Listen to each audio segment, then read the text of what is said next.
just want to introduce yourself?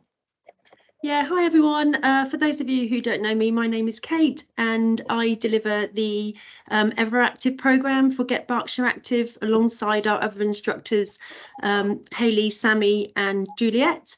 And I also deliver the reconditioning programme, which is a one-to-one coaching sessions, personal training sessions in people's homes in the Reading area. So yeah, hello everyone. I'm glad you can make it and I hope you enjoy the webinar. Over to you, Kirsty. Thanks, Kate. Okay, just some of the usual sort of admin that comes with online webinars. I'm going to run through the agenda shortly, but if I can just ask that you stay muted throughout, obviously just helps to cut out the background noise. Feel free to use the chat box. Kate's going to keep an eye on that for me. We have got a bit of interaction by the way of polls today, so you'll need to navigate to slido.com on your phone to use that. You can do it via the web browser. You don't need to download the app, and I'll give you some more directions on that shortly when we get to the first poll. We've got a really packed agenda today, which means we're going to have really limited time for Q&A. So if you do have any questions, please use the chat box for that. And our speakers and Kate are going to keep an eye on that as we go along. And anything we can't answer today, we can action as part of the follow-up. We'll also send the slides after the event, and we are going to record today so you can share it with colleagues. So if Donna, if you can press record for me, that would be fab. Thank you. Thanks, Kirsty. Yeah, that was already recording. Thank you.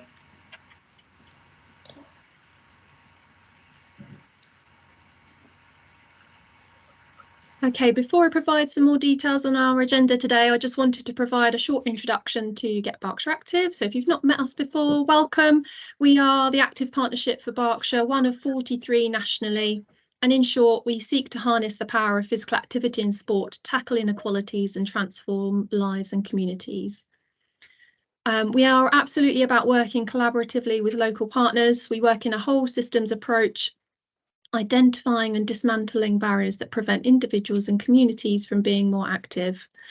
So if this is the first time you've met us, welcome, and we look forward to remaining connected with you in the future. And if we have met you before, thanks very much for joining us again today.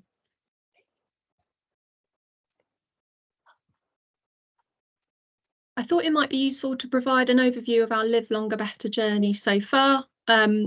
Rather kind of unbelievably, when I was counting these, I couldn't quite believe this is our sixth webinar, the first of which we did in January 2022. And as you can see, we've covered quite a range of topics, although understandably with lots of commonality and overlap between them in terms of the messages. Outside of those webinars, myself and Kate, are part of the National Community of Practice that focuses on the Live Longer Better revolution, which is led by Samir Gray and Annie Holden from the National Active Partnerships team. And essentially, we use what we learn at that national level to shape our local work and approach. We're hugely grateful that some of the speakers that have been involved in that national group are speaking for us at these local webinars, including today. And I've got a slide at the end of today's presentation that talks a little bit more about our local work.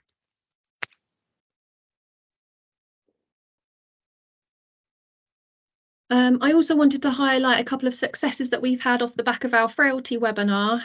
We definitely welcome any new connections or conversations off the back of these webinars, and they've definitely generated some reflections and new thinking for us internally. So if after today you want to continue a conversation about supporting your local community to live longer better, then please don't hesitate to get in touch.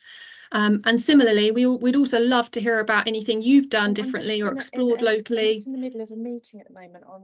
Oh, Donna, you're not muted. Donna, can you mute, please?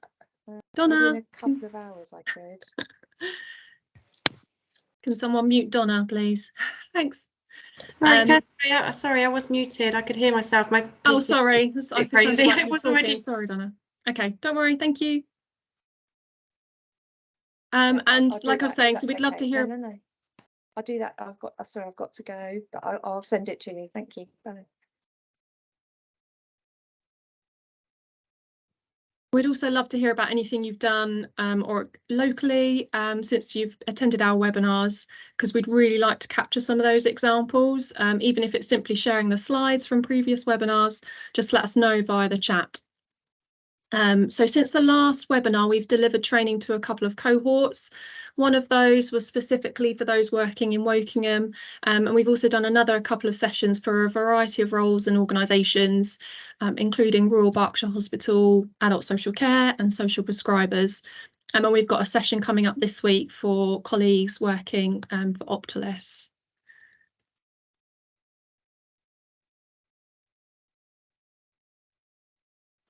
So moving on to the agenda, we feel really lucky to have secured another high calibre programme of speakers, and we're really grateful for all of them for giving us their time today.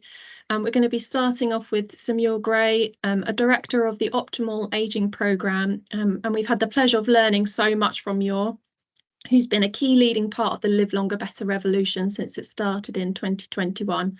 I'm really grateful he's been able to join us today. Then we'll hear from Alan Naismith. Alan is a biomedical scientist. He began his career working at the Ministry of Defence before moving into the pharmaceutical industry. Alan's going to tell us a bit about the work he's been doing with Muir and the NHS to develop new digital technology to support an integrated system approach to healthy ageing, population health and disease prevention. After Alan, we'll hear from Dawn Skelton, who is a Professor of Ageing and Health at Glasgow Caledonian University and has been an academic researcher in exercise for falls prevention for over 25 years. She was a co-author of the World Falls Guidelines published in 2022. For those of you that joined our last webinar, you know that we heard from Dawn in our webinar about frailty, and we're really delighted to have her back. Dawn is going to talk to us about how to deliver a successful digital programme. After Dawn, we will have a short comfort break, and then we'll hear from Dr. Emma Stanmore and Dr. Amelia Parchment, who are going to talk to us about Keep On, Keep Up, or COCU for short. I hope I'm not sure if I pronounced that correctly. A digital programme designed to prevent deconditioning, falls and frailty. Emma, who's recorded her part of the presentation today, is a reader at the University of Manchester and the chief investigator on the COCU project, and Amelia is a research associate working in the healthy ageing theme within the NIHR Applied Research Collaboration for Greater Manchester. And last, but certainly not least, we'll hear from Peggy Skaggs. Peggy began her career in IT at Brinker International and served as a director of training and testing for the entire organisation. Peggy became a certified personal trainer through the American Council on Exercise and has performed training with individuals, groups and corporations for the past 18 years. Her worlds of IT and personal training collided when she joined funandmoving.com, bringing exercise, rehab and wellness directly into the home digitally, and we'll hear more on Fun and Moving later. Okay, before we kick off with the main content, I've got a couple of Slido questions lined up just to get you all woken up, ready for the main agenda. So you'll need to navigate to slido.com on your phone to be able to do that. And then if you enter the code LLB1710, you can see it on the slide there, or you can also scan the QR code. The first question, on a scale of 1 to 10, with 10 being the most important, how important is it to you to utilise digital technology to keep the ageing population active?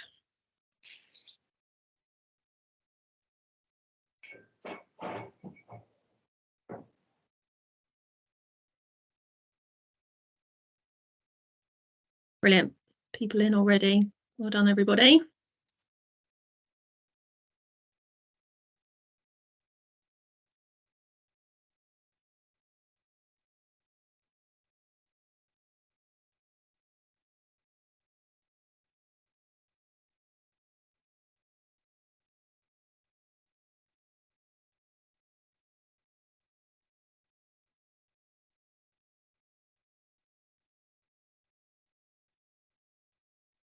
Okay, I'll give you another last few seconds on this one.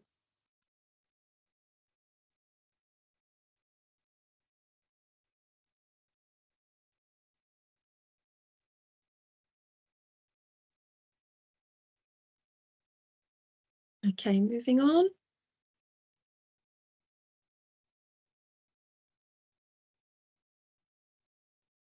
on a scale of 1 to 10, how confident are you at being able to utilise digital technology to keep the active population, the ageing population active? Bit of a tongue twister, that one.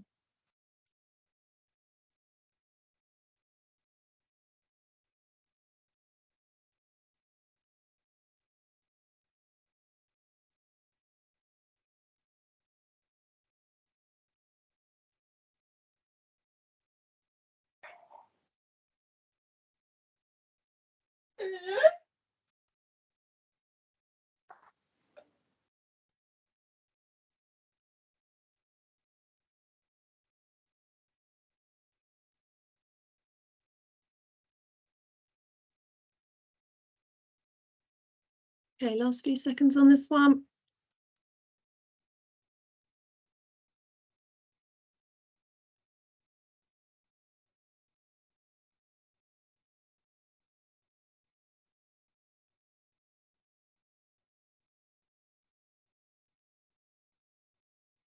Good range of numbers there.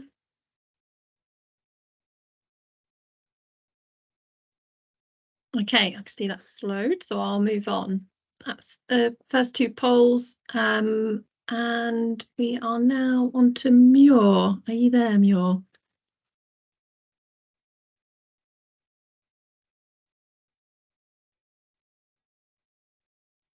Oh, Muir, you're muted. Do you want to unmute yourself, Muir? How's that now? Yeah, brilliant. Thank you. Okay, and I'm going to share my screen if I can. Have I got permission to share screen? Hold on, let me stop sharing mine then, Muir.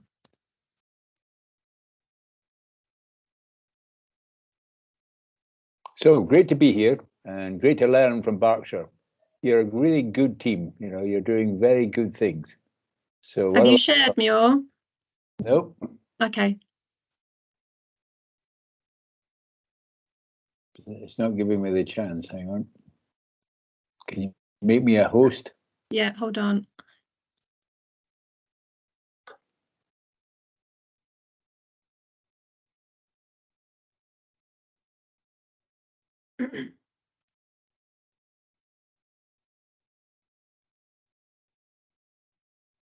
That's it.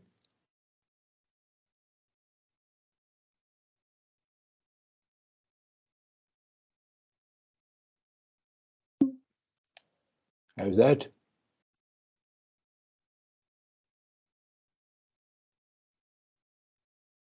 Can you see it? Yeah, Yep. I can see it. Thanks, Muir. Okay, so let me keep my eye on the time and give me a shout at 12 minutes. But I'm going to start by speaking to you as though I were speaking in a bridge club in Reading, or a mosque in Reading, or a bowls club in Sonning Common, or a WI in Henley and Thames. But I'll also be speaking to you because I think we should be sending this to everyone on their 60th birthday.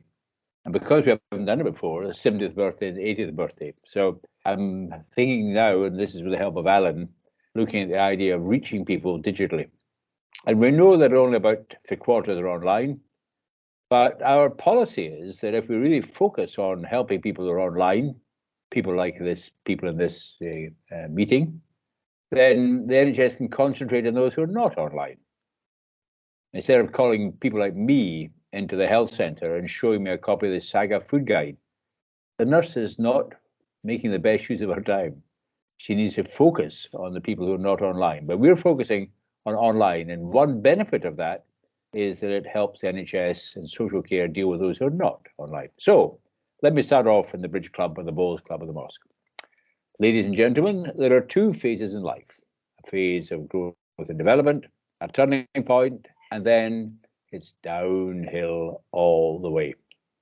But don't get depressed, because aging, the normal biological process of aging, is not a cause of major problems until the 90s. It does affect two things: maximum ability and resilience. Resilience is the ability to deal with a challenge. And I see David Attenborough is launching his new program at the age of 97. He's affected by aging, but only by aging.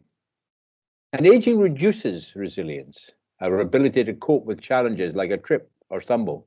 and Berkshire is doing very good work on prevention of falls. But another challenge is inactivity, and the impact of lockdown has been huge. But it continues now. Inactivity is something we have to recognize, we have to tackle, because inactivity leads to loss of fitness. And the turning point for most people is the early 20s when they get their first job.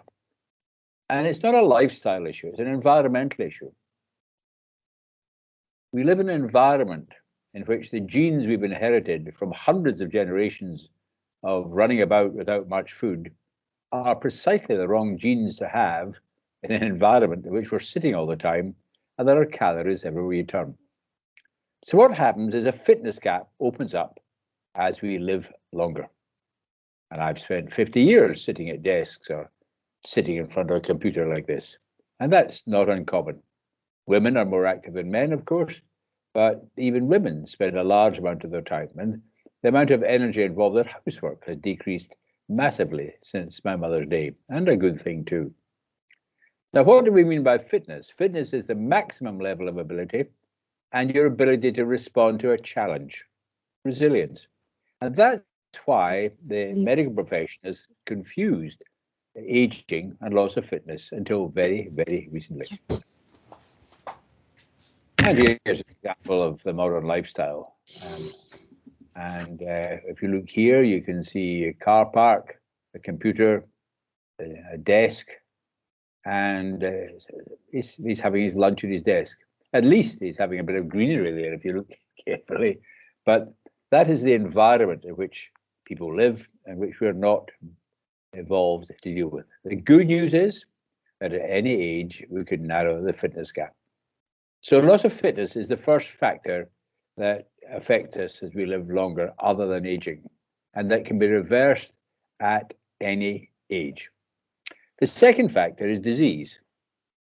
And disease, of course, accelerates the best possible rate of decline.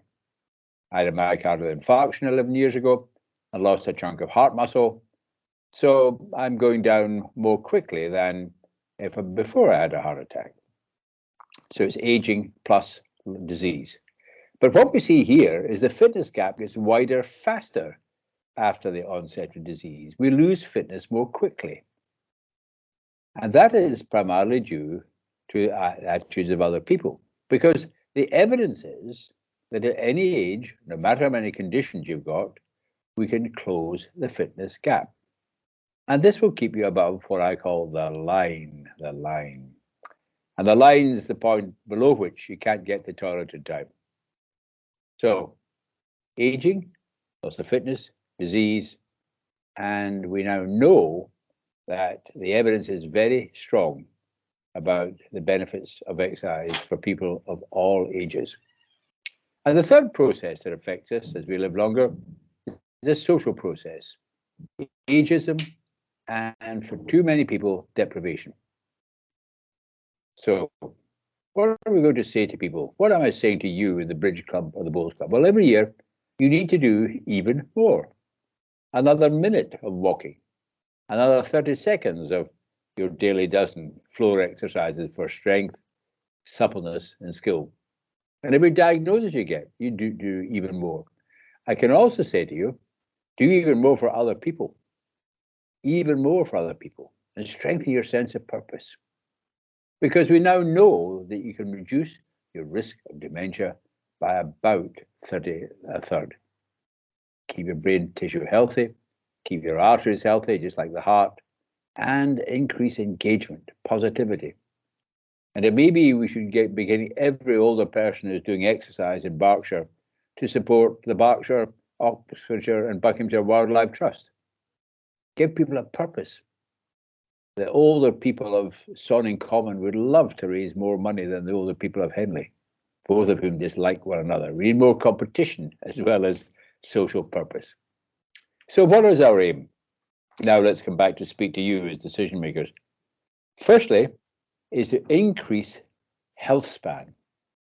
Not necessarily to help people live longer, but to live better for longer, and to close the gap between the most and the least deprived. The second aim is to help people feel better, and prevent or delay dementia, disability, frailty, and falls. We can delay the onset of these conditions. We can prevent this, a proportion of them. And the third aim is to reduce the need for social care. Remember the diagram I showed you about closing the gap to stay above the line? Well, we also know that people who lose fitness, they cope less well with an acute illness and are more likely to be admitted to hospital, to stay longer, and less likely to be discharged. So we're looking at ways we can change the pattern of life from the top diagram to the bottom diagram, because really you should stay out of hospital as long as you can in your last 5 years of life. So how are we going to achieve these aims? Well, it's not by another reorganization. We've developed a system, and a system's a set of activities with common aims, which I've described, and common objectives. And these are the objectives we're all working to. And it requires everyone to work together. You see, we're trying to mitigate the effects of deprivation. And that one at the foot of the list is very interesting. It's not at the foot because it's the least important, but to enable dying well as living well. So you could have all these, of course, afterwards, but these are the objectives of the system for living longer better. Now, systems are delivered by networks, and you've got a very good network in West Berkshire, which I know well from my days at the Regional Health Authority. But we're also now moving on to the idea of a digital network. And the aim of the digital network is to change social prescribing, to give information directly to people, but increasingly to link it to the GP system. And Alan will describe how this is done. So we're going to introduce digital social prescribing. And the digital social prescribing will mean that if you were diagnosed with type 2 diabetes in the west of Reading, you'd be given a prescription for metformin, but you'd also be given information about a particular gym in West Reading that's got a trainer with a special interest in type 2 diabetes. You'd be given information about the Health Walk scheme, information about Diabetes UK and how you could link to Diabetes UK programs, all without the GP having to press a button. You see, just to get personal, this is the leaflets I've had from the NHS in the last 1 year, and the pills I take every day, 6-7 pills a day. And I'm now going to show you the information I've had about diet or exercise or how I'm feeling. Am I feeling depressed or anxious? Is that why I'm not taking more exercise? So here's how much information I've had in the last 11 years from the NHS. No, don't adjust your screen. That's it. Not one word. What I should have been given is a prescription like this. And someone said, this tells me about, even tells me about the Summertown Choral Society near my OX2 home, because I've also got lung disease from growing up in Glasgow.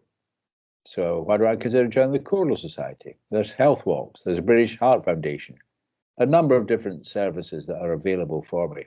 And someone said to me, well, there's quite a lot of words there, but my reply was, but my medical record says I'm a professor.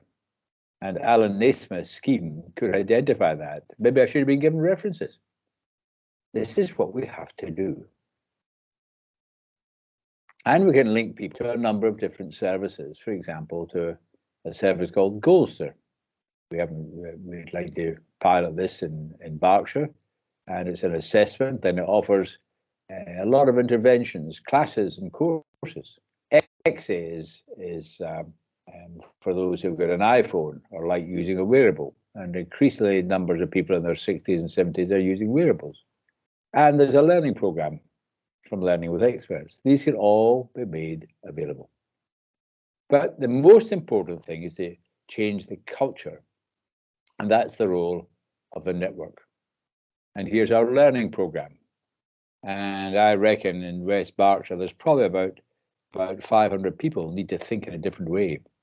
Wardens of sheltered housing, home care workers, and well, of course, as older people. And again, this can be delivered digitally to people.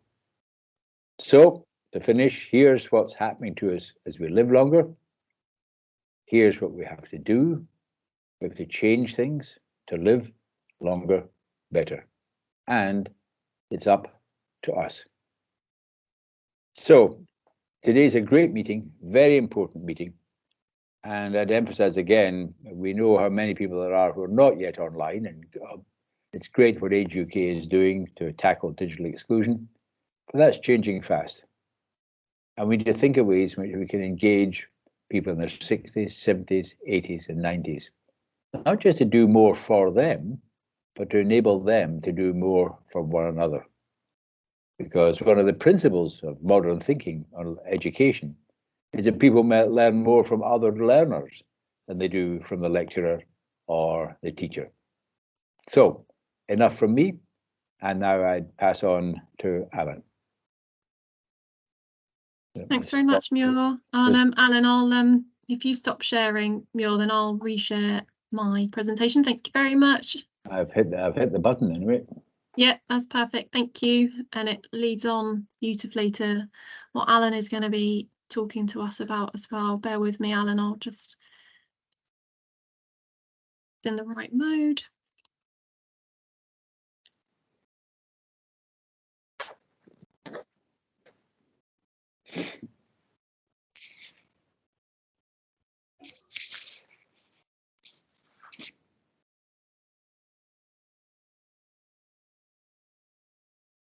Muir, can you mute if you're not already muted, please? Thank you. Alan, over to you. Thank you very much, and thanks for inviting me. So to follow on from Muir, it's always a hard act to follow, but I would like to talk about three things in particular. Firstly, the priorities of the integrated care systems now that they've been established. Secondly, the role of digital in delivering these priorities, particularly population health, disease prevention, and NHS sustainability. And thirdly, the programme that we're now developing in Oxfordshire with Active Oxford. So if I could have the next slide, please.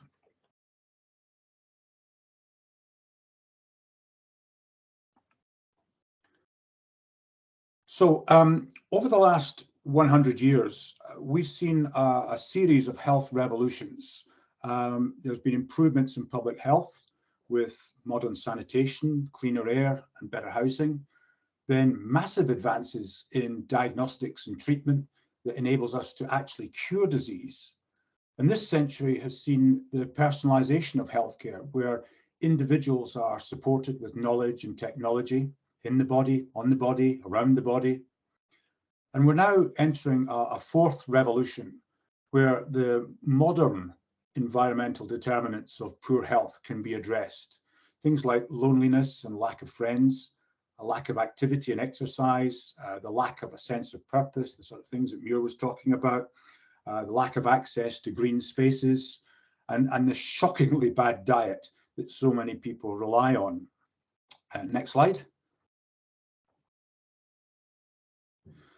So this is what is really driving the activity of the NHS and the new integrated care systems, away from silo working to collaboration and system working, the type of systems that Muir was talking about. The focus is now on population health and disease prevention, tackling inequalities and looking for efficiencies to drive sustainability. All of this takes place in the community and is supported by primary care. Next slide. And digital is the key enabler. Without it, this really is highly unlikely to happen. The NHS has a wealth of data that can be used to support population health, to drive knowledge and wisdom that improves decision making and supports people to live healthier lives. The pandemic forced the NHS to make rapid advances in its use of digital technologies. It's thought that in the first 6 months of the pandemic, the NHS advanced more than they had done in the last 25 years, certainly as far as digital is concerned. And the public followed, including many older people, getting online and using things like Zoom. So digitalization today is not just an IT project. It really is a change management program that's absolutely critical for the survival of the NHS. Next slide. The great thing is that digital enables collaborations that support better care in the community.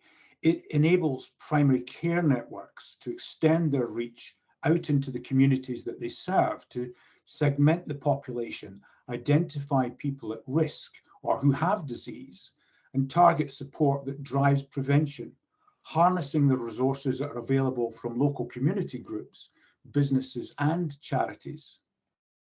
Next slide.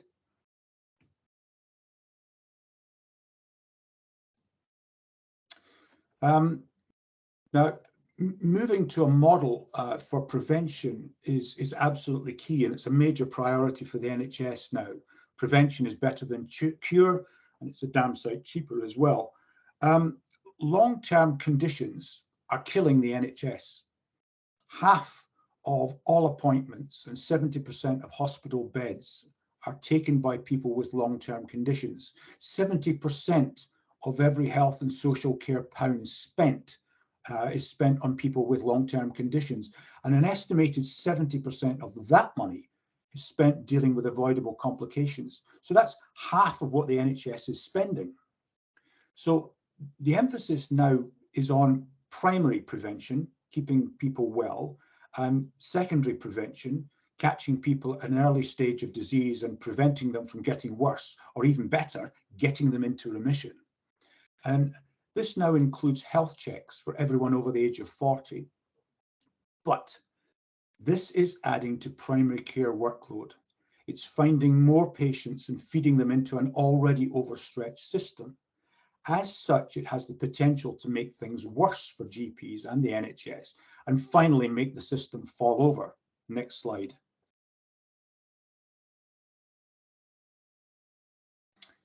Now, everyone accepts that prevention is vital, but for GPs, prevention is looking like a juggernaut, and it's gathering speed, and it's coming right round the corner at them.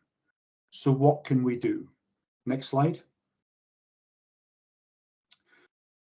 We have to empower people to do more for themselves, and people want to, but they do need to know that what they're doing is approved of by their doctor. They do want digital technologies, but they're dissatisfied with what is currently available. And they need to know that whatever they use is clinically relevant, it's effective and safe and endorsed by the NHS. They want to know that what they're doing is the right thing. They need the confidence to be able to use these things. Next slide.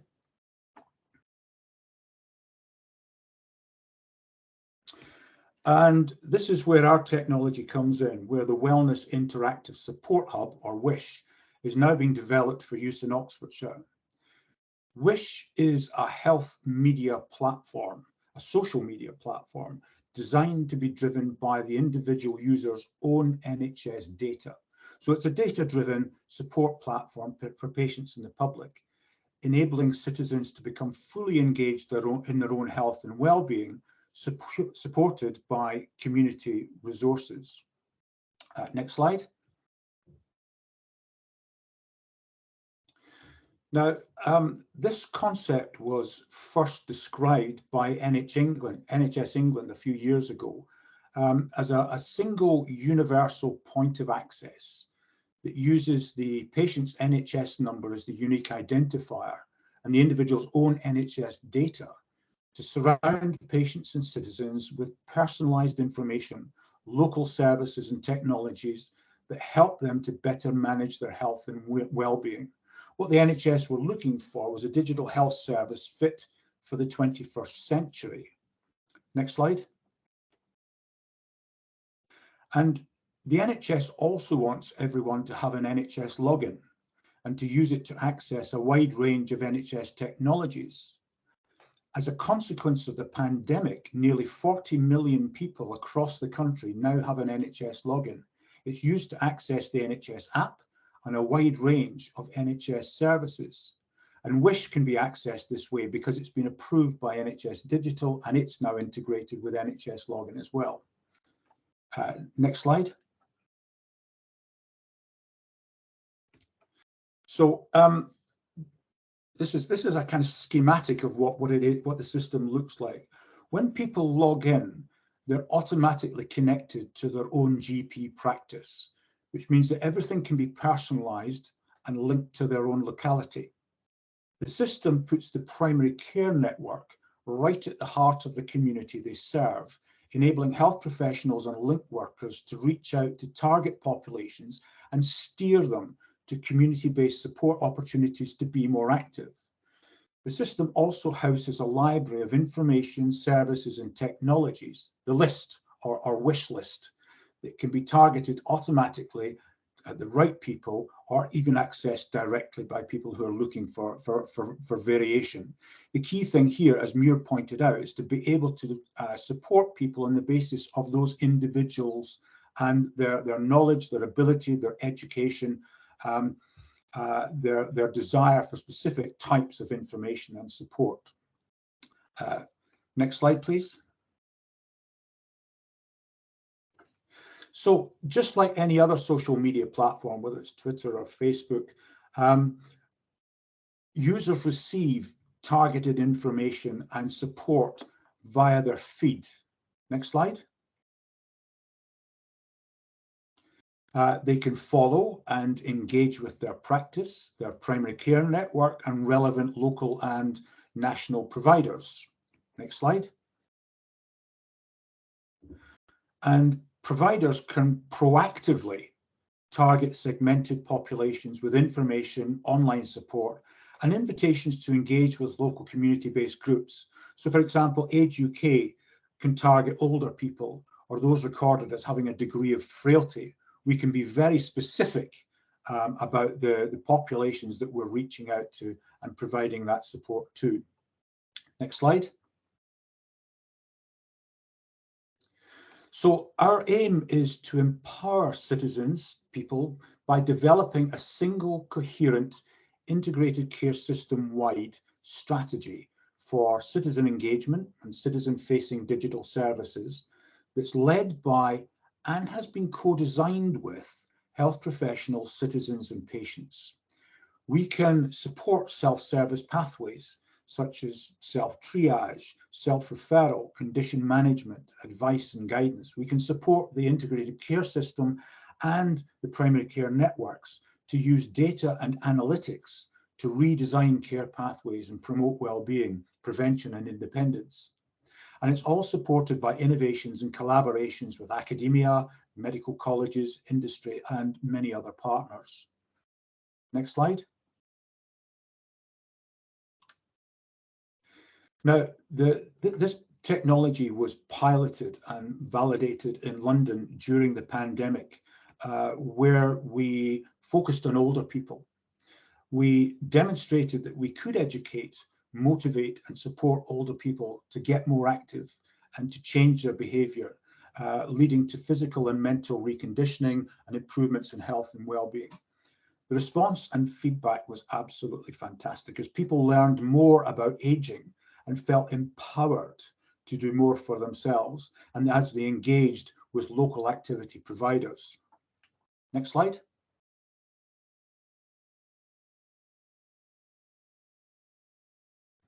Now, in Oxfordshire, we're building up the Live Longer Better programme and combining it with the Move Together programme facilitated by Active Oxfordshire and delivered with the local district councils. And in so doing, we're giving primary care networks the tools to manage their populations. By putting primary care networks right at the heart of their own communities, we're genuinely transforming the concept of social prescribing with help from organisations like the Active Partnerships, National Academy for Social Prescribing, and the British Society for Lifestyle Medicine. Next slide. So we're connecting in the major charities as well, like Age UK and other Richmond Group charities, so we can support people with multiple conditions and complex needs. This means that these organisations, as I said, can proactively reach out to whole populations and engage with target groups with no need for referral. And this is really important because a lot of these organisations, they're kind of passive. They have to wait for people to come to them. Now they can actually, through digital technology, they can reach out to target populations. And this is truly transformational. This is integrating activity providers in the third sector into healthcare, and linking them not just out to the population, but actually linking them into pathways that are controlled by the primary care networks. Next slide, please. And we can also integrate with a wide range of NHS technologies, including existing NHS apps. And there are numerous of these apps around. They're already accessible to all. They are evidence-based. They are trusted. Actually, the NHS brand continues to show a very high level of trust. And they're designed for those most impacted by health disparities. Next slide. So we're going to be in a position where we can support a community-based whole population approach to personalised care with a network of partner organisations connected through a dedicated online NHS social media platform. Next slide.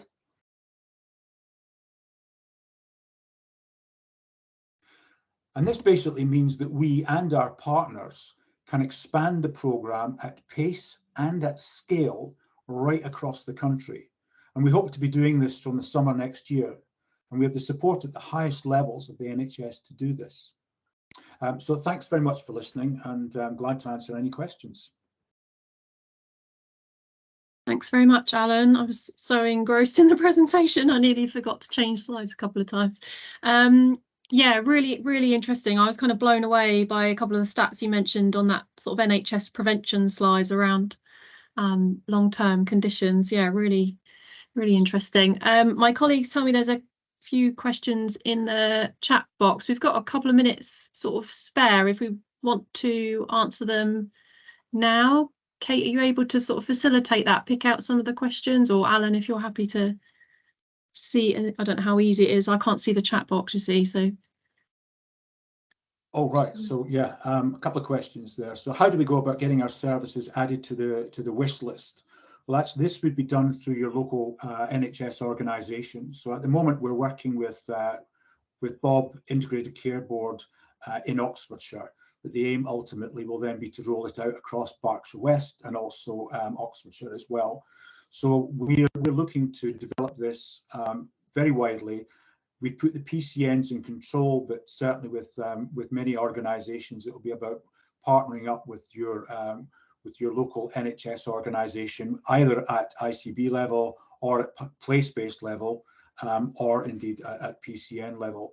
And once that's done, the PCNs and the ICBs actually have control over the system. They can add you in directly if they see you as being a partner.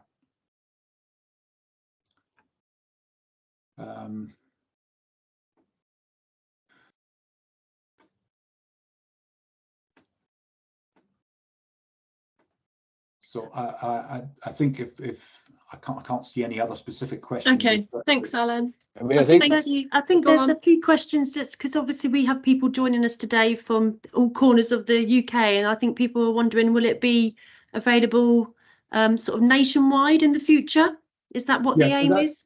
That is the aim. The approach that's been taken, so we're working with a number of national organisations, including the NHS at a higher level, where Oxfordshire really now is kind of the test bed.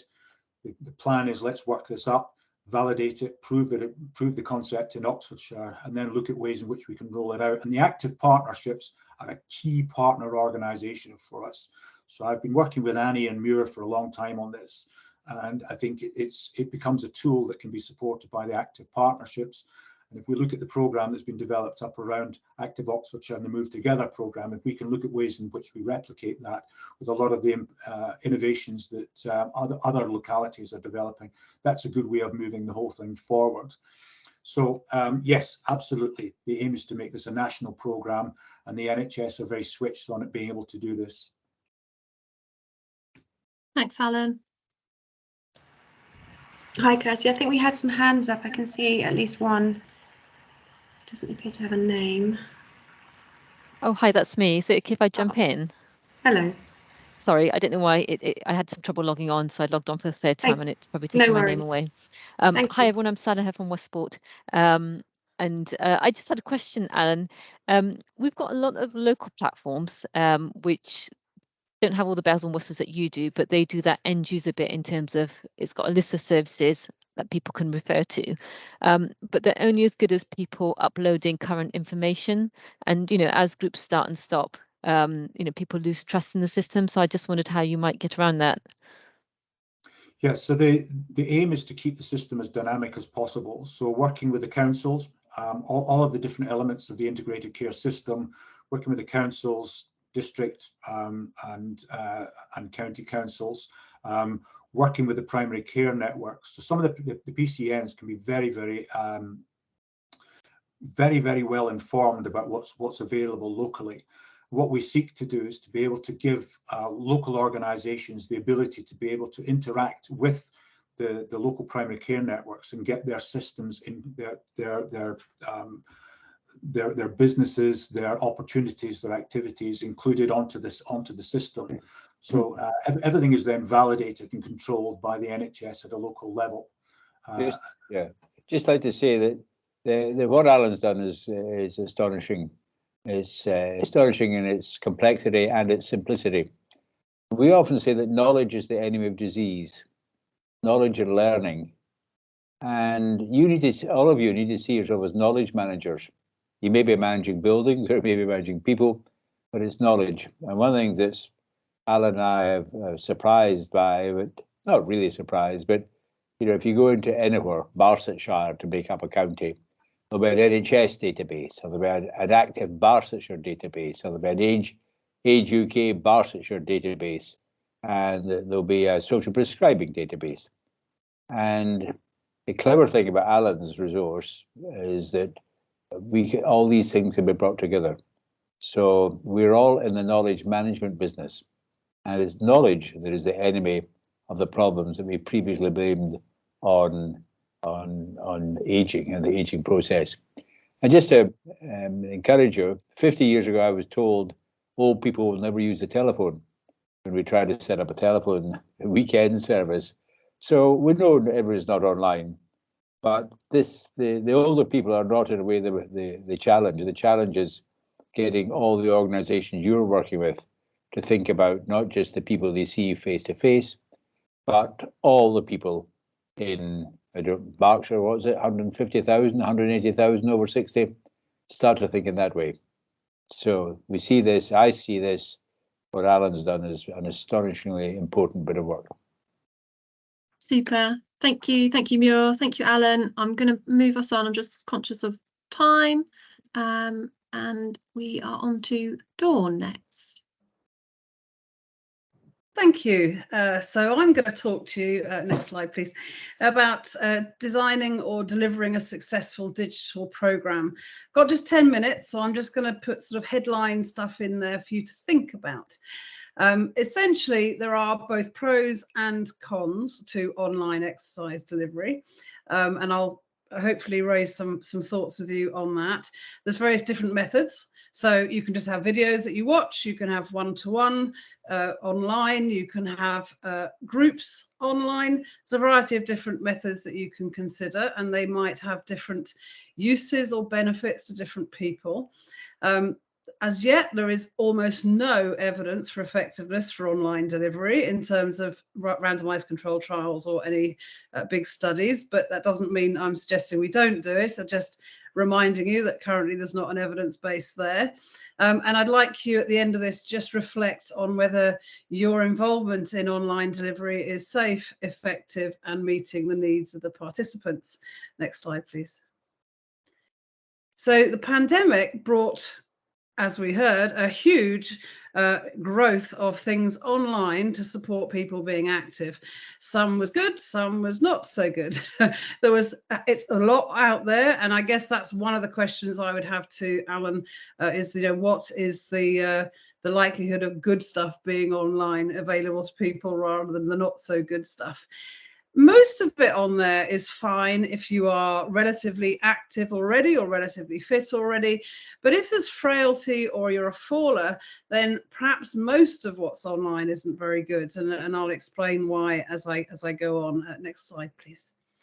So we have an evidence base for falls prevention. We know what works. And in real life, sadly, most of the programs that exist out there are also not evidence-based. But we know if we are working with people who've got a history of falls or who are frail, we need a regular frequency, we need a long duration, and we need a decent dose. But more importantly, we need to have highly challenging balance training and progressive strength training. Those two things don't necessarily easily coexist with online delivery, because obviously, if you're going to challenge someone in their balance and they're at home and they haven't got a safe support, then it may be you're going to increase their risk of falls at home. If you're going to progressively change their strength training prescription, then they need equipment. And so how are you going to get that to them? Or are you going to expect them to buy extra weights and extra resistance bands? So we need to be thinking a little bit, if we're going to be specific about our online delivery for a specific outcome, then we need to be thinking about how we do that. Next slide, please. So a little bit of some of the challenges. Can we, especially in frailty, I'm talking more about that, can we be safe? Can we be effective? And can we offer the right program to the right person at the right time? Next slide. One of the key things we want to really be thinking about is that in terms of physiotherapy delivery, for example, pre-COVID, very little of it was online. It was nearly all face-to-face. And during that COVID period, a lot of services had to really jump at it to try and get people online so they could continue some kind of rehabilitation programs when we weren't able to do face-to-face delivery. A lot of the work I'm going to talk about in the next few slides is also from the University of Manchester, colleagues of Emma and Amelia. So Helen Hawley-Haig did a scoping review of what remote physiotherapy looked like just post-COVID. And interestingly, in her scoping review, first of all, about essentially what was evidence-based, so what did research show in terms of published papers, there was a little bit about MSK work or stroke, neurological conditions, pulmonary and cardiac, very little of any in the UK, but there was absolutely nothing on falls prevention published at that point. They did feel that from that scoping review that physiotherapy, so we're dealing with people that require specific care, was safe, feasible and acceptable. But again, a reminder that most of that work was done in people that are not considered frail or at risk in terms of falling over while they're exercising at home. It increased access, which is obviously a vital point because a lot of people can't access face-to-face. They're not close by. They're not on a bus route. They can't drive, for example. It certainly increased adherence, more reminders and prompts on when and how to do things, but a reminder that it doesn't suit everyone. Almost all research papers said not everybody coped well with the online, and a hybrid system where they were seen face-to-face and topped up or supported online in between face-to-face seemed most appropriate. Next slide, please. Helen then went on to look at, okay, what's happening in the UK? And so she did a survey of all physiotherapy services across the UK and asked them basically what were the positives and what were the barriers and challenges if they did try and implement remote physiotherapy during the pandemic. So essentially, equipment setup and connectivity was the major issue. So that could be that the patient didn't have good enough broadband to connect with the systems. It could be that they had too many people on the group and people were essentially, again, bandwidth was an issue. So they weren't always hearing or seeing everything. They were also talking about the familiarity. They might well be using a smartphone or they might well be using a tablet, but that's different to connecting to a Zoom or a Teams. It's different to being able to know how to mute, unmute, turn your camera on and off, and all those sorts of things. There was a severe problem when you were trying to deal with people who had either cognitive, auditory, or visual limitations. And let's face it, a large number of older people have those. So we have an issue there potentially about who we can offer this to, and we know it is going to work. And I guess most physiotherapists were most worried about potential of missing something, not being able to watch people move around an environment, check their ability, their safety, not perhaps being able to always be confident in progressing challenging balance exercises, for example, if you didn't know the actual abilities of the person because you'd just seen them online. There were lots of positives, and some of those included maintaining that therapeutic relationship over time, which if you were only seeing them every few months, for example, which often happens in physiotherapy, they weren't necessarily doing that. And it also allowed the physiotherapist to see the person moving about in their own home environment, which they felt helped promote self-management, helped give them some suggestions for support. Next slide, please. So, inherent issues. We've had a lot of these comments in the chat. It says many, perhaps it shouldn't say many. Some older people still don't have access to the internet, or they don't really know or use multiple internet-enabled devices. If they're older and frailer, they're even less likely to be online, so they're going to be harder to engage. As I mentioned, people with stroke or visual impairment or cognition problems may have problems such as changing screens, whether their fingers are too dry, whether they can see the little prompts on the screens, and those sorts of things. And we do know that there is less usage of digital apps for healthcare in poorer socioeconomic groups and ethnic minority groups. So there is a potential for a bigger digital divide if we're not careful. But Helen herself looked at a little feasibility study within a full service.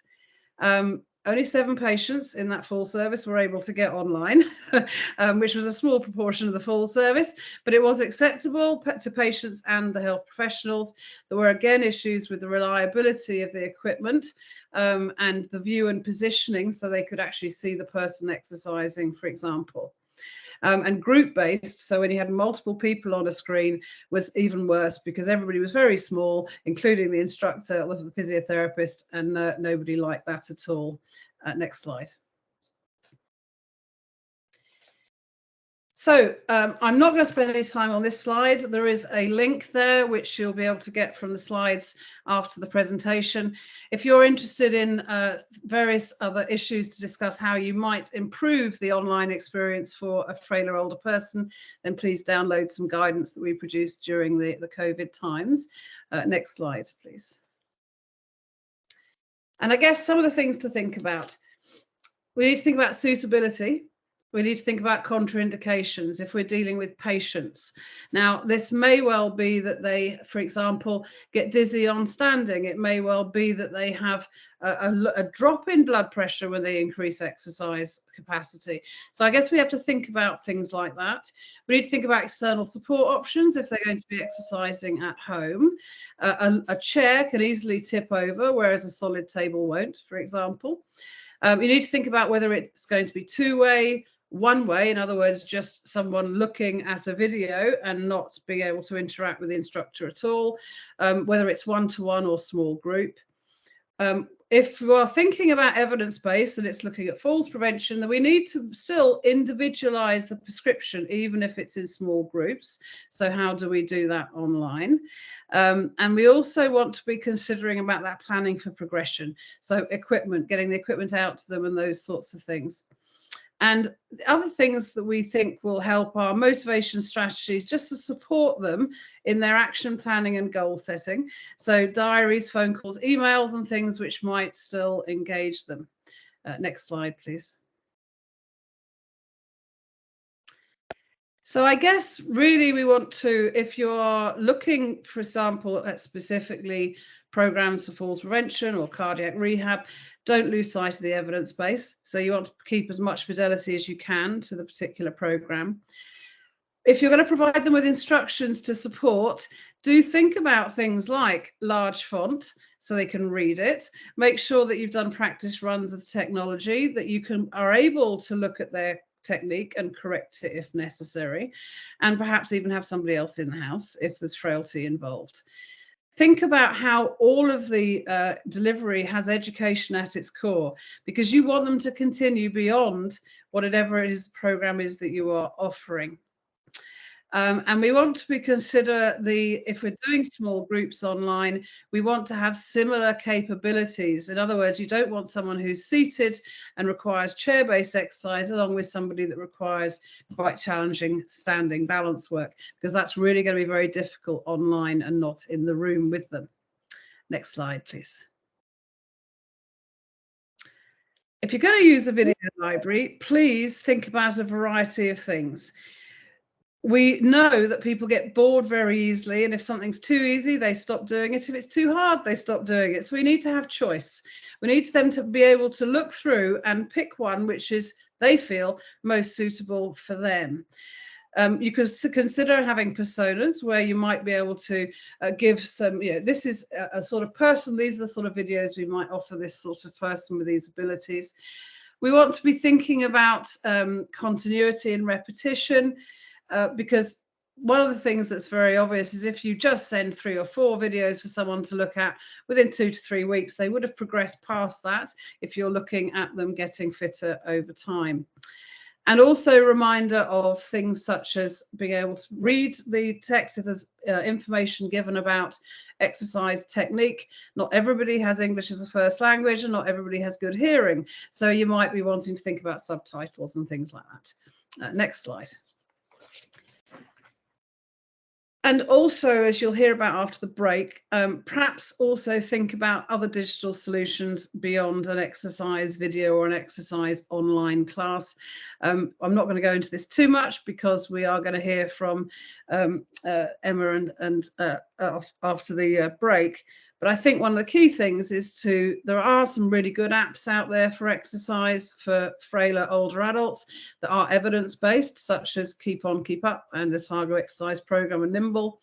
If you're just wanting people to move more often and a little bit prompting on a regular basis to change habits and motivate them to do activity throughout the day, then there's things like Make Movement Your Mission, again, an evidence-based program for changing behavior.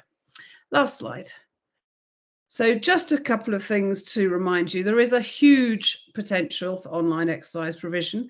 We can reach rural areas, we can reduce waiting lists, we can concentrate our face-to-face on more complex patients.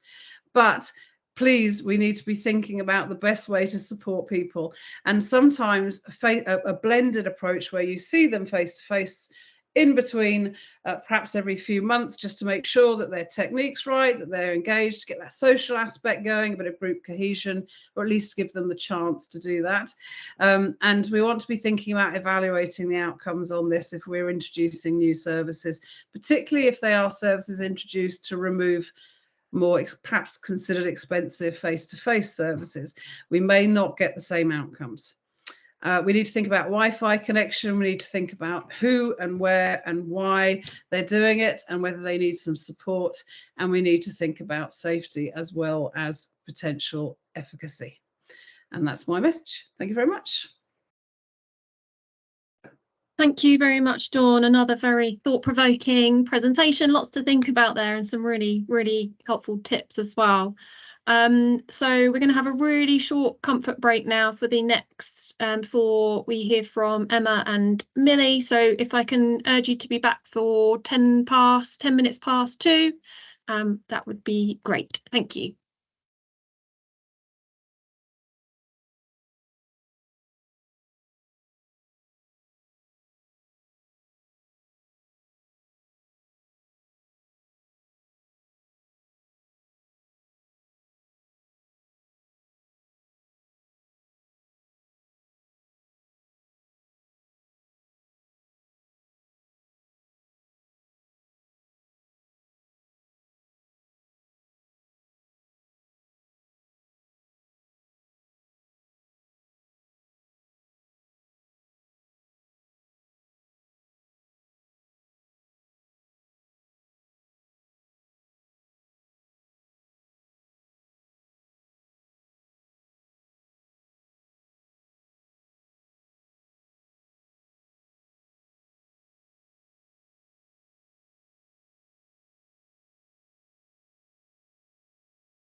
Okay, welcome back everybody. Very short and swift comfort break. We're going to move now on to hearing from Dr. Emma Stanmore and Dr. Amelia Parchment. The first part of the presentation is being delivered by Emma, who recorded her part of the presentation. She wanted to be here today, but unfortunately wasn't able to make it. So she very kindly, like I say, recorded her part instead. So fingers crossed that the technology works. Hi everyone, I'm Emma Stanmore and myself and Millie Parchment will be sharing with you an update of the Greater Manchester scale-up of Keep On Keep Up. This is a digital NHS approved programme and it's to prevent deconditioning, falls and frailty and is known as COCU for short. I just want to very quickly acknowledge the funders for this research and development, which you'll see from the various logos have been from a variety of national and regional science and research councils. The majority has been from Innovate UK and NHS England, who are funding us at the moment. I also want to thank all the contributors and collaborators, of which there are many. These include health and social care providers in Greater Manchester who've been willing to pilot COCU and provide valuable insights around implementation. Just to recap for those who may be less familiar with COCU, the idea behind the development was to co-create a digital tool that can be used by health and social care professionals to supplement their current provision of services for older adults, or it can be socially prescribed for an older person to use independently at home if they can safely use a tablet or an iPad. It's not designed to replace, a face-to-face person or for somebody who would, be better going to an exercise class like the strength and balance classes. But it's to really, to improve, say, giving somebody a leaflet, or for those people who actually can't get out to these kinds of classes, aren't getting any support at all. And as well as involving older adults in the design, we've collaborated with experts from later life training, Manchester Falls prevention teams, and also academic experts. Okay. As the COCU programme is based on the well-known Otago and FAME exercises that we know from hundreds of clinical trials reduce falls by around about a third, and they can improve function in our user groups. And working with these experts has enabled us to capture the precision and control needed for the exercises. So they're explained, they're animated. You can see the animated coach here who we work with older adults to make sure that they were happy with the design of him. They didn't want to see an image of themselves or an instructor. And the messaging about the exercises, they're demonstrated by the coach, but there's also written and audio information just to help those with sensory impairments. And there's lots of safety advice in there as well about the best way to complete these exercises at home if they're on their own. The first download of Koku explains how to use it. That's just for the first time, so it doesn't annoy people by repeating that information. And it asks a few questions to be able to personalise it to each person. So at the start, we've got 4 descriptors that can be selected to ensure the right level of exercises is followed. And the programme starts with quite light, easy seated exercises and progresses to much more challenging strength and exercises over the 12 weeks use. An advantage of digital programs is you can embed health behaviour change techniques to increase engagement and adherence. Here you can see a home safety game. We've used gamification and just to get the information across that's more engaging really than what people find with things like leaflets. And although you can see from the game it's very easy, they can tap on items that may be a fall hazard at home. It follows with evidence about modifications and also a bit of humour, so it's a bit more fun to use because we know that busy healthcare professionals may not have the time to cover this type of information in day-to-day practice. And we've got these health literacy games on bone health, hydration, and 2 being developed on brain health and malnutrition awareness, all following, say, NICE guidelines and other national, international guidance. And you might be familiar with techniques such as nudges and reminders to use, using digital programs. But the gamification, it also adds things like rewards and feedback and progress charts. So again, that just helps with engagement. The design of Koku has been tested and validated with older users. We've had quite a few studies now completed where we just keep improving it according to feedback. It's an iterative design. So things like the size of the font, the bright colours, even the icons have been adapted according to the needs and preferences of our users. Koku is classed as a wellbeing level device, and we've worked with NHS Digital right from the beginning just to make sure that it's compliant with safety and regulatory standards. And it's got the necessary approvals and follows the NICE digital health technology guidelines. And we've been very conscious about digital exclusion. So we've worked with social care providers and charities to ensure that our Koku users are able to loan a tablet or an iPad if they haven't got one.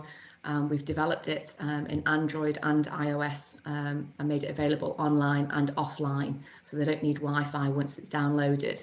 We've been translating it into different languages, which is not as straightforward as it might look, because obviously the text and the fonts and things has to be changed to fit each type of screen. And we have also made some cultural adaptations too, because things like the hydration game, they've got alcohol in the fridge and information about alcohol, or pets and things as trip hazards, things that aren't really always culturally appropriate for different user groups. And our trials have always been with people living in deprived areas with a range of multimorbidities, so long-term conditions and sensory impairments. And that's, we wanted to widen the access as much as possible for our user groups. Moving on to the research, we've used mixed methods for the initial development and iterative testing of Koku, and then we've gone on to complete feasibility, acceptability and usability studies, where Koku is being used unsupervised for 6 weeks initially and then 12 weeks, either in people's own home with the support of carers and support of care providers, and also in assisted living facilities. So these are people obviously at high risk of falls. We've had results from separate studies in the UK, Greater Manchester, Nottingham, the US and Texas, and in Norway, and they're all consistently positive. Obviously, we learn from areas where we think there needs to be improvement within Koku and are able to keep working on those. But we learned that people wanted more exercises, they wanted more games, more challenge, and so we've made those adaptations. And then these promising results have led us to move on to an implementation study, which is what we're currently working on at the moment in Greater Manchester. When thinking about who Koku might be suitable for, Well, in our studies, we've had people taking part who've been aged between 56 and 102. And I would say the people who benefit most, they are pre-frail to moderately frail. You know, they're wanting and are ready to do something to try and stay independent and maintain that that level of function. They need to be people who can be are willing and able to use an iPad or a tablet, and they could, you know, that could be with a carer or family support if needed. As I mentioned before, many of our users have a range of long-term conditions, but they shouldn't be medically unstable or acutely unwell. It's not really there to replace a therapist, but it can be used in conjunction with a rehab program if it's under the direction of a therapist, and that is happening. But you know, some people need very specific rehab programs, and this isn't designed for that. Some mobility is needed, so COCO is not suitable for people who use wheelchairs full-time for mobility needs. And Millie's going to share a few case studies that will help to bring some of our users, you know, in different settings to life. We currently have NHS England funding to scale up COCO to 500 people in Greater Manchester, and we're making great progress with that, to also gain some user case studies and develop a data dashboard, which I've just got a bit of information about in the next slide. Here you can see the sign up screen and the some screenshots from the data dashboard demonstrator. So we've worked with different stakeholder groups, and again with some expert input to agree the metrics and features. And we have a software engineer, Jane Sinnott, who's progressing this so that it will link up with COCO and be able to feedback progress through clear data visualizations back to care providers. And then in March this year, we sent out an expression of interest across Greater Manchester, and we had 120 individuals initially express interest. And of those, 102 across, you can see across the 10 localities here have attended implementation sessions since that time. Of these 102 individuals, you can see they come from a variety of different sectors, but most are from social care in blue, followed by healthcare, and then in pink, charities. Providers are at different stages of implementation. Green are those who are up and running, amber are those in setup, and red are those in the planning stages. And we've got constant learning between the different groups. And here you can see the stages of implementation across the 10 GM localities, and Millie is going to share a few case studies across these areas and sectors. Thank you. Hi everyone, yeah, I'm Millie Parchment. I'm a research associate within the ARC for Greater Manchester. I'm working in the healthy ageing theme, and yes, I'm supporting with the scale up of COCO, and I'm delighted to be here to share some case studies with you guys. So as Emma mentioned, COCO's been implemented across the 10 different localities in Greater Manchester. We've been running implementation sessions for a range of organisations and health and social care providers across the localities, and collecting feedback from those planning, in setup and up and running with COCO implementation. And it's been really, really amazing to hear what these organisations and providers have had to say, and the potential they see in COCO for helping the older adults that they support in many different ways. And yeah, we've also been reaching different cultural groups and communities, which has been fantastic. So the Fed, for example, is a social care charity for the Greater Manchester Jewish community, and it offers a wide range of specialist services for older adults, including community care, supported independent living, respite care, nursing care, residential care, all the way up to end-of-life care. And they support approximately 1,300 individuals per month and house 170 residents at Heathlands Village. And I've actually been lucky enough to go along and visit them there, and their enthusiasm for COCO is brilliant, really. Next slide, please. So members of staff from the Fed attended early COCU introductory sessions and expressed interest in supporting the scale up with the aim of reducing falls, hospital admissions and further deterioration in the people accessing their services, the older adults accessing their services. And key services identified for implementation included community services, supported living and residential care. So they identified COCU champions, a COCU lead and a COCU device manager to facilitate successful implementation. And they also have since identified volunteers to buddy up with residents and so they can work together through the 12-week programme. We've delivered COCU training to staff members and that's been cascaded to other members of staff there, and that's really to increase the confidence and competence in them for supporting the older adults to engage with the COCU programme. And 10 residents have now been sort of identified and expressed interest in initially trialling COCU, and we funded 10 iPads to sort of facilitate that. And yeah, they've recently been received by the Fed and COCU's been installed on each of the devices and implementation's currently in progress. And they're also organising a celebratory event for residents who complete the 12-week programme, and after that further scale-ups planned if that all goes to plan and is successful, which is exciting. Next slide, please. Yeah, so here you can see some really enthusiastic feedback and comments from members of the staff, including the chief exec there. And these were taken from when they were actually in setup, but we're planning on having regular check-ins with them, particularly now they're actually up and running, and the residents at Heathlands Village are progressing through the 12-week programme. And I plan on visiting them again to develop some case studies with the older adults themselves, and I'm sure this will be very insightful and useful. Next slide, please. Okay, so next we have an example of a provider that's currently in setup with regard to COCU implementation, and we thought a nice example from Manchester Central locality is the African Caribbean Care Group. They're a registered charity offering a daycare and community service for people aged 50 and over, and this is primarily for African Caribbean people to enable them to access culturally appropriate and affordable health and social care services and activities, and that's to alleviate the impact of isolation and loneliness.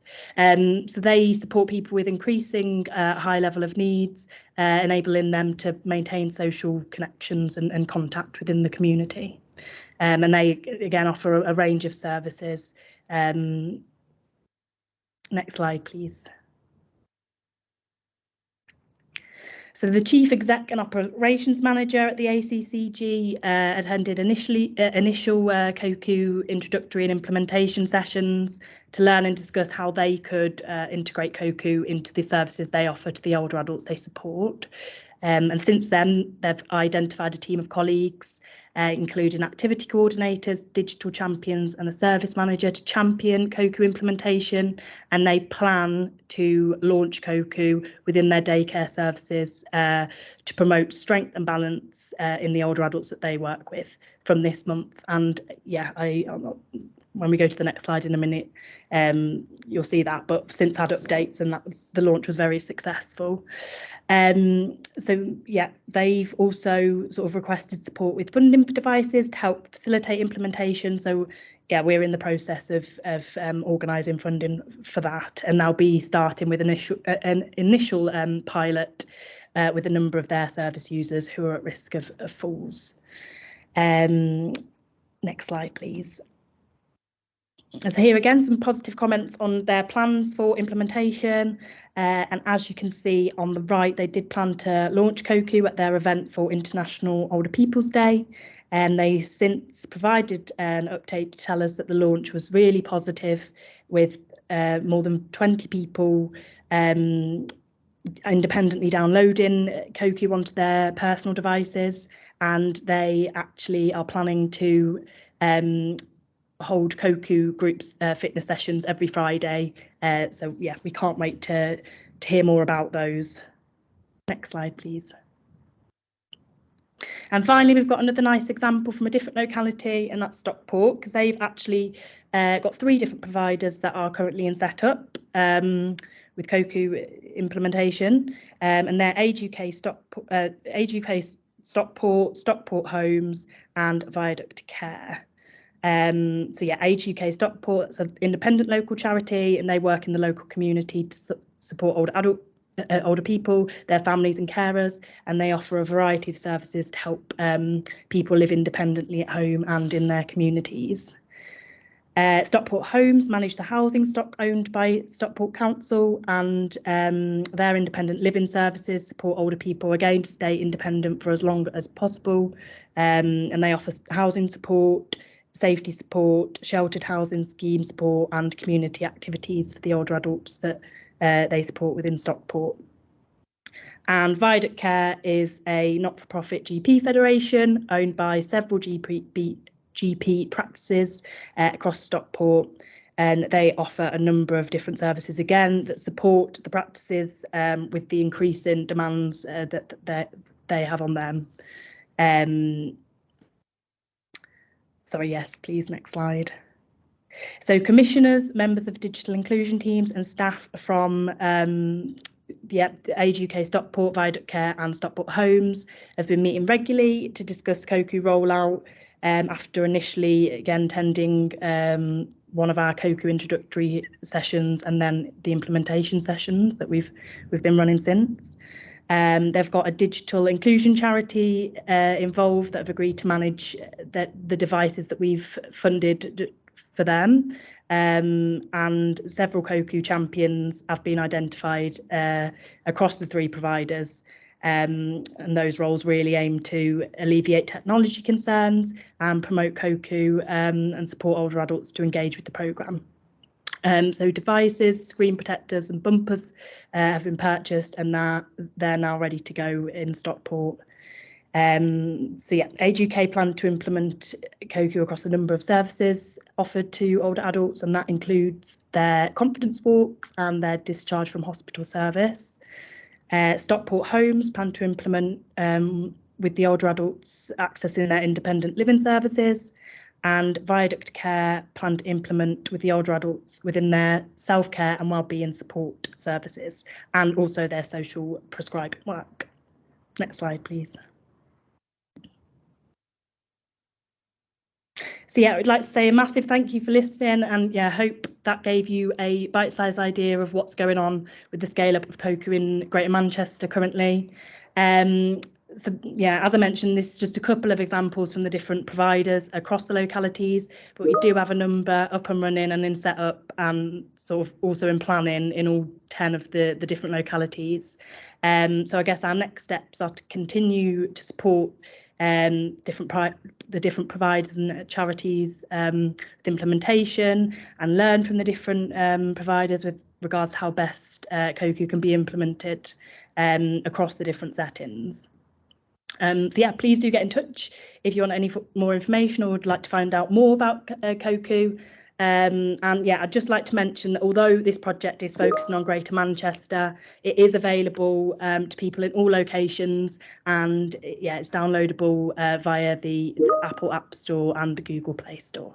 Yeah, thank you so much for listening. Thanks very much, Millie. Thank you to you and Emma for that really interesting presentation. I'm definitely going to take a closer look at COCU after today. Okay, if again, just a reminder to all speakers, if you can just keep an eye on the chat for any questions and pick them up in there, that would be really helpful. Thank you. I'm going to move us on now to our final speaker, last but not least, Peggy. I'm so glad to be a part of this. This has been a joy listening to all of you speak, because this is something that we have lived for the last 3 years. And just to find partners that we are so in agreement with and have done the research that backs it up, and to see that y'all have too has just been a joy to listen to. So just to let you know a little bit about Fun and Moving, we are a long-term preventative health solution that offers online rehab and basic movement. And notice I use the word basic movement, because here lately it seems like the word exercise goes in one ear and out the other. It's kind of like the word diet. people are not attuned to that anymore. But what we're really trying to do is exactly what Samir Gray said, and that's get people active, get people moving again. And that's why we literally have it in our name. So the topic we're talking about specifically is ease of use, and ease of use has a lot of different respects, not just digitally. And we're going to go that throughout this little presentation here today. Next slide. We have a vast library of over 1,300 routines. We call them routines, not workouts, because we are dealing with physiotherapy also. So when we're dealing with people that might even have a port in because they're going through chemo or an IV, we'll talk about all that in a minute. But if they have that, we call them routines instead. They are all doctor, physiotherapist, and occupational therapist approved. We believe that is our foundational principle in evidence-based and making sure we're reducing risk and making sure we're actually providing something that's not just exercise. It's something that is a plan that is actually safe and will work effectively. So it's literally what the doctor ordered. We've got over 500 hours of content. We believe in levels of intensity and progression. Progression is really key. Dawn talked about that earlier, having an ability to progress people, having a place where they can start is something that we believe in very, very seriously. So let me just ask you this. I'm going to just kind of put this out there. If I gave you an option to go for a 5-mile run with a backpack on with weights in it, or to go dancing for an hour, which would you prefer? Most likely, most of us would pick dancing. Maybe some of you wouldn't, but most people would pick dancing. And why?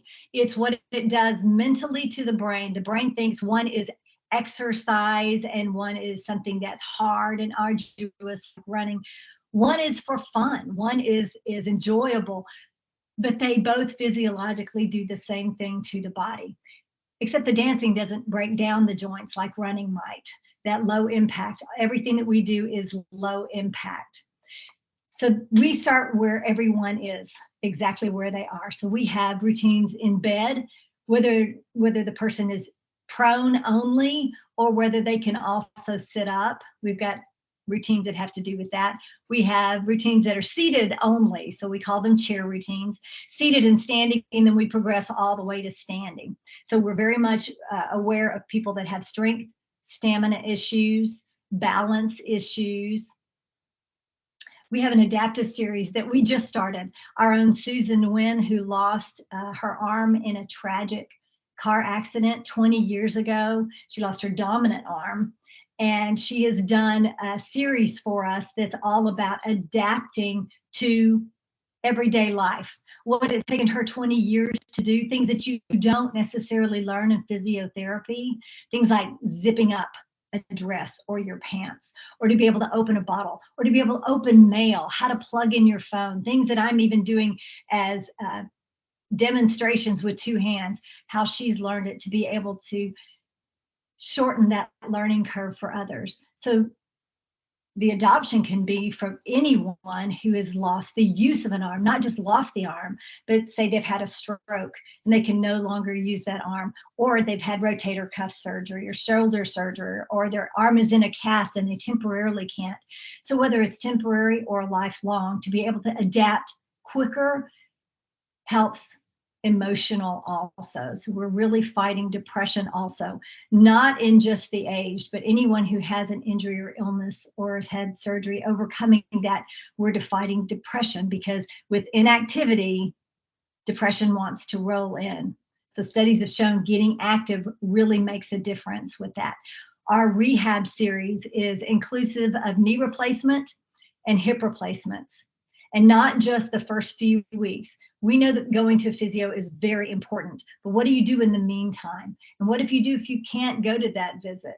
What do you do after the 8 weeks if you only get prescribed 8 weeks of physiotherapy? You're not completely well yet. What do you do to keep going? And that's what we have. We have things for low back pain, neck fusion, frozen shoulder, carpal tunnel, rotator cuff issues. And all of these have been created by a physical therapist of exactly what you would do, not to take the place of your physio appointment, but to supplement it and to continue on with that progress. We have prehab, which is getting people ready for that knee replacement or hip replacement. We have a series called Neurobics, which is aerobics for the brain. It's in our memory series. There are 3 of us in this company that have been affected by Alzheimer's. Our owner, his grandfather had Alzheimer's. My mom had Alzheimer's, and our own Pat Goddard, who is right there in the UK. She is our marketing manager there. And her mother, as well as her mother-in-law, both suffered from Alzheimer's. So we have a heart for those who suffer, as well as those who love them. What can they do to help? So we have 3 levels of progression here, where for the person who has no symptoms whatsoever, like you and me, how to stay sharp. And from that, we had an entirely new series called Energy and Focus that actually helps to keep people ready for and sharp for problem solving or getting ready for a meeting. We also have for those people who've just been diagnosed, so they have enough symptoms that they have actually looked at finding the issue and have actually gone to the doctor to get that diagnosis. So we have a level for that, as well as those who are much farther down the line. The idea is to keep cognitive function as long as possible, especially those that are progressing really far, to be able to speak as long as they can and to be able to feed themselves for as long as they can. And this is something that they can't, because we are online. They're not going to be able to put it on, but their loved one can, and do the activities with them because they're fun and they're things that they can do that really promote cognitive function. Variety. Dawn talked about this too, and I am in total agreement with this. Variety is really important because boredom sets in really fast in any kind of program. You have to have lots of variety, and there's lots to choose from. So what we've done for variety is we have 2 different ways we look at it. We look at it in the discipline, because you have to have several different kinds of disciplines to choose from. That's why we have yoga, Pilates, dance, and Tai Chi. But we also have different trainers because different people connect differently. Some people may want a man, some people may want a woman, some people want someone who is a little bit more loud, some people like people that are soft-spoken, so that they can find the trainer that fits for them. But variety is also important for the body, not just the brain. If you could only do a seated workout, all of these are done on these different levels that we talked about. You can do a seated workout in all these different disciplines. So if you start with yoga and you've done yoga exercises to progress, you could then change over to the seated and standing one, or you could try another discipline. Because it's something different, it's a challenge to the body, and challenge promotes progression. So that's another way to progress, even within the same category. So variety and progression are what it's absolutely all about. We're next to the next slide, please. We're all about something doable. So being able to provide an environment that you never need equipment. Why? Number one, to reduce risk.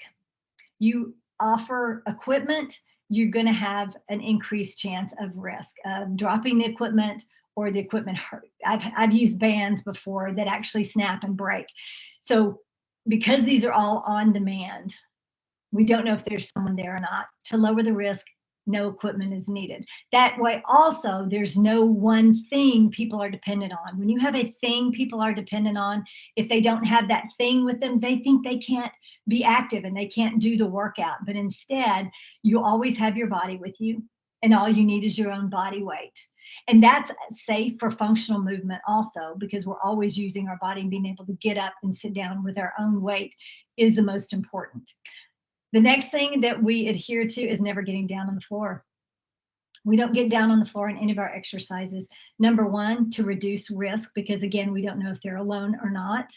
And number two, because that is one of the main reasons studies have shown why people don't exercise, is because somewhere in the routine, you have to get down on the floor, especially group activity.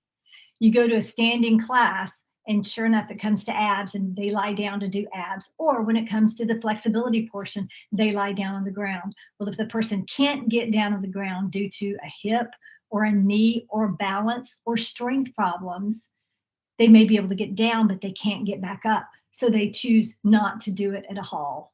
So we're trying to promote adherence. Adherence comes with something that they can do. It's got to be doable. So it's better to start where they are and mentally showing them you can do this than making it too hard, because if it's boring, they won't do it. So that's why we have variety. But if it's too hard, they won't come back. So providing a routine that's exactly where they are, that's doable, that they know I can do this, and they'll come back and do it the next day, because movement is the goal. Getting them moving. Something is better than nothing. And that's what we're trying to get people to do. Do movement, and functional movement is what it's all about.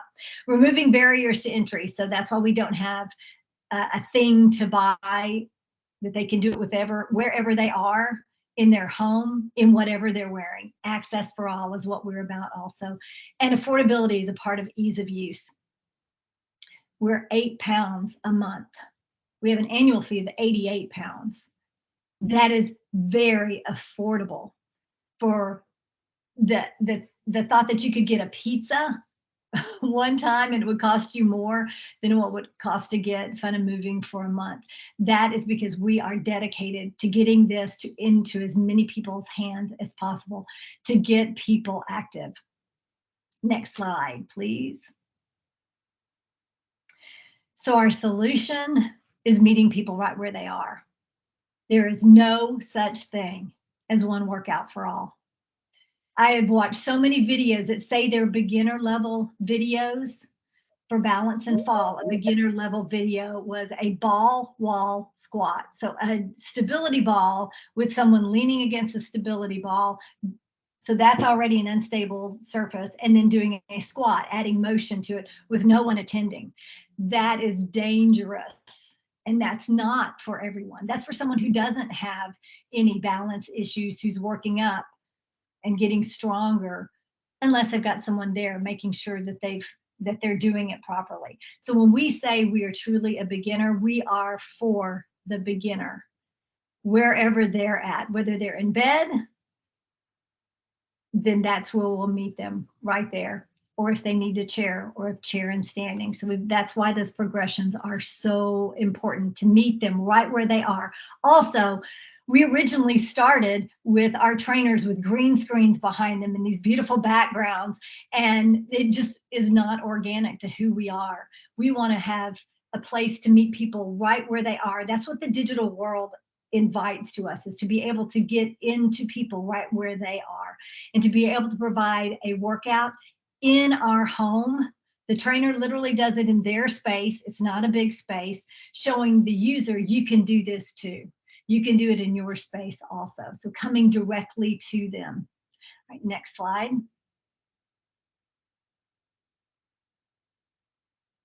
And now we get to the ease of use that we all think of, which is digitally. We definitely have come to the idea that we want everyone to be able to use the device the way they want to use it. All of us are comfortable with different things. I love my phone. That's a very easy thing for me to use, but that's not necessarily the best for others. So a lot of this population that we're talking about today are very comfortable with the television. They've been using and watching the television for more than 50 years. So they're very comfortable with it. So that's why we're available on the television. You can get us via Roku, Amazon Fire, Samsung, LG, Apple TV, Google TV, any smart TV can get Fun and Moving. You can also get us on your phone, for those of us who do like the phone. We have an Apple app as well as an Android app. You can get us on the web, so you can get us on your computer. And for a lot of those who like the iPad, because an iPad is bigger and easier to see, we're available on the iPad too. So we'll talk just briefly here also about the buttons and the keys. Those are really important. Dawn also touched on this too, on ease of use. The keys have to be very easy to see. What do you push next? Colors are important, very important. You'll see our progression is like a stoplight: green, yellow, red, green being the easiest, yellow a little bit harder, red being the hardest. And you'll also see the buttons are oblong shaped. That's a lot of research has gone into that. Also signifying what do they need to push next. Being able to see easily and optically where they need to go next is really important. All right, next slide. We provided a platform that is very much like the Netflix platform, where we decided let's make it for the whole family. So one membership, everyone in your household can use that membership, and we call those profiles. So the main user can have up to 5 profiles, so 5 other people in the family. So if one person wants to use it for exercise, and then the other people want to use it for lower back issues, or maybe one other person in the family has had a hip or knee replacement, or they're about to have surgery, or one of the members of the family has any form of dementia. It's less expensive than a gym membership. There's no gas or time to the gym. When we think about going to the gym, that's an hour out of your day, not counting the workout when you get there. To get ready, to get in the car, to go, you're there, and then to come home. And what if the person can't, and can't drive themselves, and they're dependent on someone else? Whether or that person not being available means they can't go and get the activity that they need. Because we're living in a post-COVID era, we have to talk about exposure. When they're doing it in their home, there's no exposure issues, and there's no equipment needed. So there's no extra outlay of money there also. Okay, next slide. Format is really important to us, and because we are a video-based platform, we decided to have it look more like things that people are familiar with. So people are used to watching movies and TV shows through Hulu or YouTube or Netflix. So we actually made ours look like some of those video-based platforms. So what you'll see, just like you would see in one of those, we have it set up just like genre. So if you were looking for a specific biographies, or if you were looking for romantic comedies, and then from there you would go to what television show do you want to watch, then what season do you want to watch, and then what episode do you want to watch, and all of that is listed in this format, just like that is trying to make something relatable, something a little bit easier, and something familiar. So what you'll see here is actually our home page on the left hand side. It's not all of it, because at the very top, there's actually injury, illness, and surgery. That's our rehab portion. Exercise, balance, workplace. We've got our bed routines, memory, quick start, and we also Move 150. So let's go ahead and go to the last one. I think we are done. Wearables, we have wearables that track, as well as tracking, robust tracking. And that's it. We believe in movement. So thank you so much for letting us be a part of this webinar. And we've got Active Oxfordshire that is working with us right now, and several social prescribers that are prescribing us. Thank you so much, Peggy. That was a really insightful, interesting presentation, and lots of great tips as well that we can learn for other kind of programs and interventions as well. Thank you. Okay, for you and Peggy, I'm told there might be a couple of questions in the chat box. If you can answer those in the chat box, that would be really helpful. Thank you. Okay, so it's left with me to wrap up with a couple of final slides and polls. So you'll need to navigate again to slido.com on your phones, please. So we've just got the same question that we had at the beginning, I guess, on reflection after hearing our presentations today. Same question: on a scale of 1 to 10, with 10 being the most important, how important is it to you to utilise digital technology to keep the ageing population active? Thank you. I can see lots of people already answering. You're hot on those buttons now.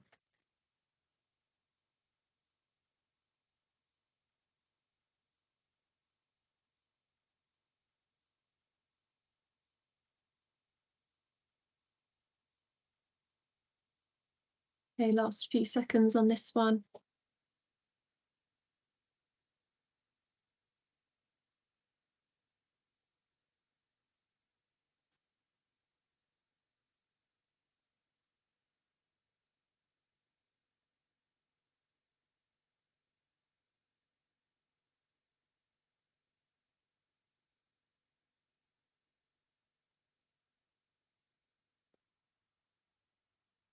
Okay, moving on.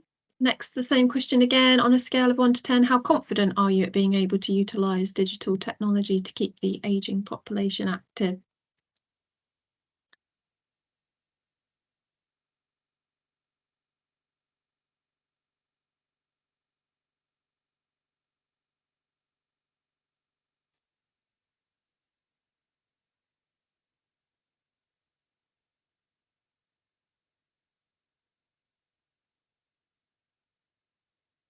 Okay, last few seconds on this one.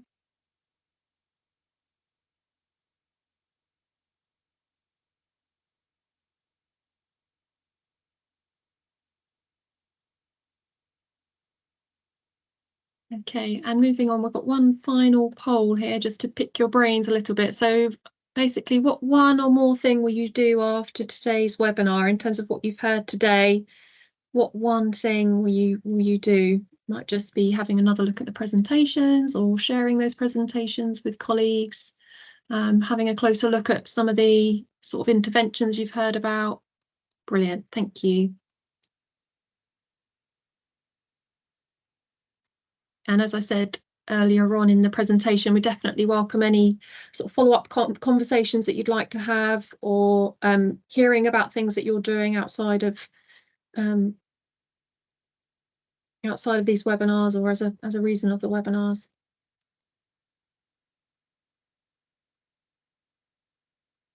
Brilliant, lots of sharing, which is great.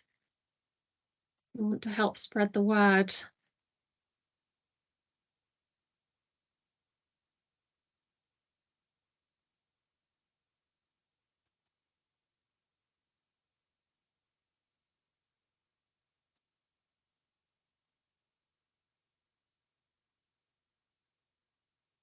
I also thought earlier as well, when I think active partnerships were mentioned by Alan, if you're on this call and not working in Berkshire, but are not already connected with your active partnership, we can obviously help put you in touch with our counterparts in another area if that's something you need some help with. Okay, brilliant, lots of sharing. Last few seconds on this one.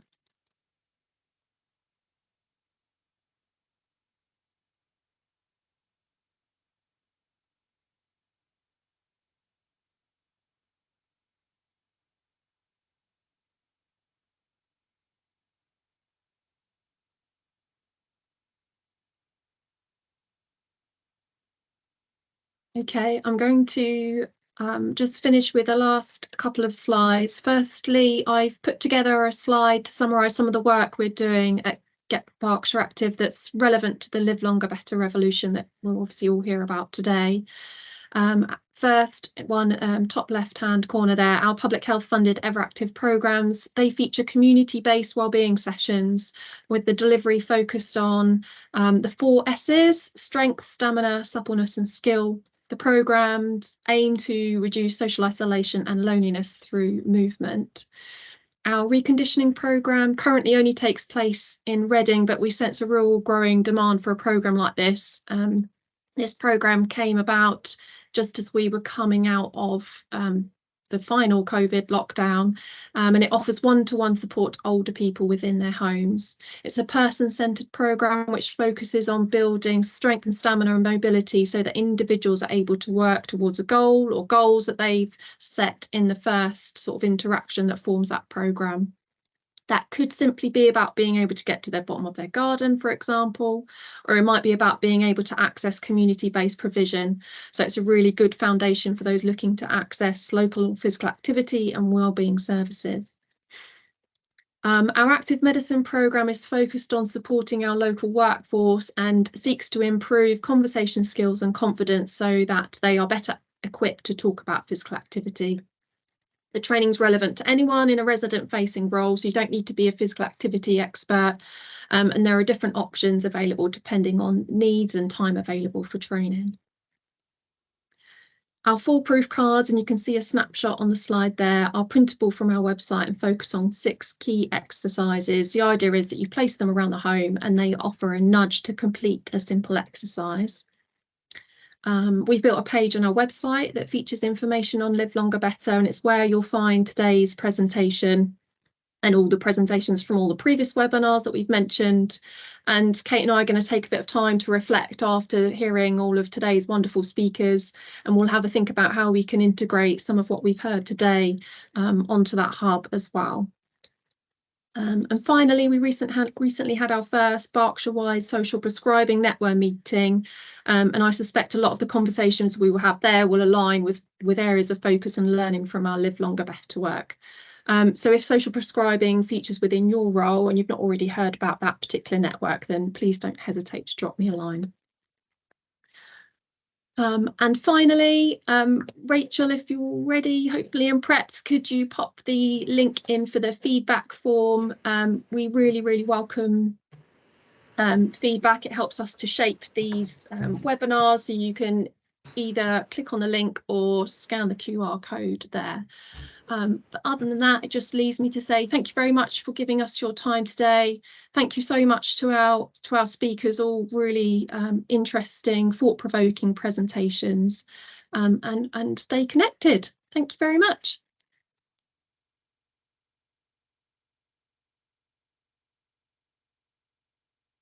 Thank you. Thank you. Thanks a lot. Thank you. Thank you. Many thanks. Thank you very much. Thank you. Bye. Cheers.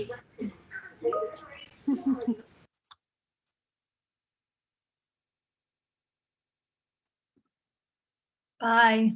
Oh, Bye. thanks Bye, everybody. Vicky. Thank you. Yeah, thanks everyone.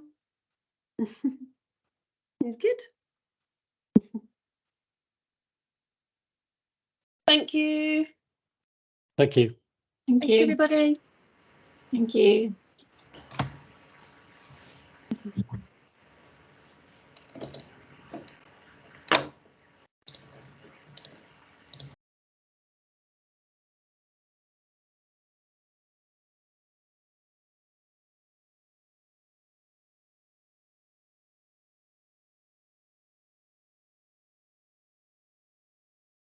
We had 1 minute to spare, Kirsty. How about that?